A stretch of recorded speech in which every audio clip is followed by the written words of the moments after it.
This spicy beef kofta curry is guaranteed to be a crowd pleaser. It comes together in one pot.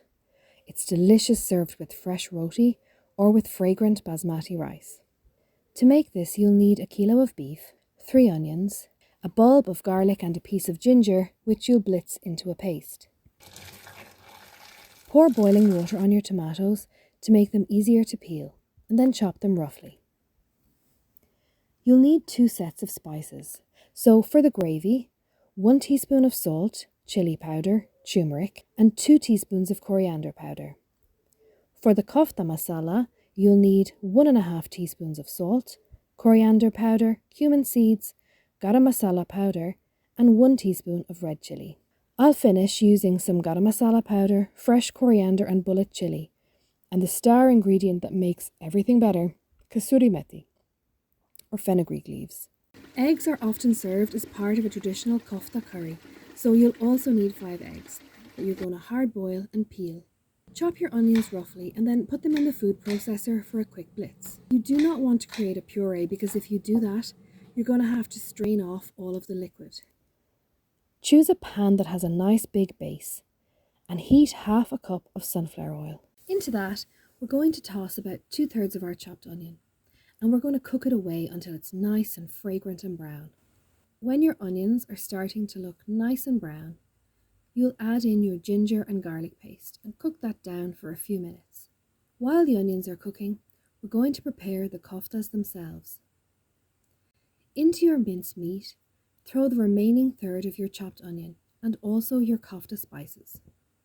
And dig in, kneading this meat like you're kneading a dough. You want to mix all this spice in with the meat and distribute the onion throughout so that every single kofta is juicy and flavoursome. When you've mixed your meat, put a little bit of water on your palms and compress the meat into a ball. Then roll it between your palms to make it round. You're going to do this with all of your meat. So I'm just finishing off my kofta, and my ginger and garlic is cooking away. At this point, I add in my spices. If you don't cook red chili particularly properly in oil at the beginning of your dish, it's going to leave an uncomfortable spicy taste in your mouth. This is often a mistake that people make when cooking with spices. They simply don't cook the spices well enough in oil. Keep going for a few minutes until you see the oil is starting to come back out of the ginger and garlic and your spices. There's a separation happening. At this stage, add in your tomatoes. You're going to add a tiny little bit of water and you're going to cover these tomatoes to help them cook down more quickly. I've left these tomatoes covered for 5 to 8 minutes, giving them a mix. And I've left them and covered for a further 5 to 8 minutes. Do a little clean as you go, or better yet, have a nice cup of tea. Now, when your tomatoes are really broken down, you should once again see the oil separating away from the tomatoes. This is the sign that your masala base for your gravy is properly cooked. Now take your kofta and gently place them inside the masala. As much as possible, it's important that your kofta are getting access to the heat, so try to fit as many of them as you can on the base of your pot inside the masala. This is the real beauty of this dish. You're not separately frying kofta in oil and then making your gravy.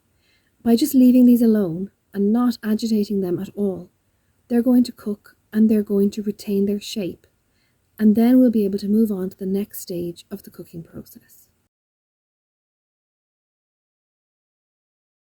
So these have been bubbling away. This is my first time to give them a very gentle mix with a spatula. I'm just going to give them a little turn, a little toss in the masala to ensure that they're getting adequately cooked. And now I'm going to cover it again and leave it for another 10 minutes. Now, here you can see things are starting to change. The masala is getting richer and the koftas themselves are cooked. They're really holding their shape. The next important step, and it's the part of the meat cooking process that so many people leave out, we need to cook all of this liquid off of the meat. When we do this, we allow the oils to come out of the meat, the fat to render out of the meat, and any kind of rawness will be completely removed. So lid off, medium temperature, and let this cook until the water has evaporated, coming back to stir every once in a little while. Now this has been cooking away for a further 10 minutes, and you can see that the oil is starting to separate out. The water is evaporating. If you find that it's sticking to the bottom of the pan, you can just add a little bit of water, just clean the bottom of the pan. So now that all the liquid has been cooked off the kofta, so we add in a cup of water, 2 cups of water, it's up to you. For a thicker gravy, add less water. For a thinner gravy, add more. Because this is beef, we're going to let this cook for another little while. So the water is in and the lid is back on. You can abandon this almost for as long as you like, but I would definitely recommend at least 10 minutes. Now that these kofta have been cooking away for a while in this lovely gravy, I want to thicken it up. So now we're going to remove the lid and just cook this until it reaches the consistency that we like. We're really almost finished. At this point, for just a little piquancy and spice to cut through the richness, we're going to add in 1 bullet chili, as well as our garam masala powder, not forgetting our most important ingredient, kasuri methi or fenugreek leaves.